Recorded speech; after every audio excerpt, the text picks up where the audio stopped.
मेड़ भरिसां फरीदाबाद पुलिस काछे में सर्च ऑपरेशन कयो। ॾोहारियुनि जे घरनि ते चढ़ाई करे सर्च ऑपरेशन कयो वियो। कुर्बान चांडी जे घरनि ते छापो, घर ॾाहे पटकायो वियो।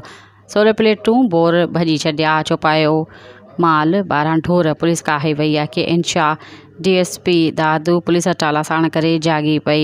पुलिस जो काछे में ग्रेनेड ऑपरेशन कयो वियो आहे। राति खां वठी दादू ज़िले जे मुख़्तलिफ़ थाणनि जे पुलिस 10 खां वधीक मोबाइलूं, गाॾियूं, हैवी ऐं काछे ऐं बोर वारे इलाक़े में सर्च ऑपरेशन, फायरिंग ऐं पुलिस जो DSP केन शाह, अब्दुल हक कुरैशी, SHO गोज़ो अब्दुल्ला जोई जी निगरानी में मुख़्तलिफ़ थाणनि जी पुलिस साण करे पूरे में कुर्बान चांडी जे घर ते छापो हयो। घर ॾाहे पटकायो वियो आहे। घर में सर्च ऑपरेशन कयो वियो आहे। घर में पियल सामान में भञ ढाह कई वई आहे।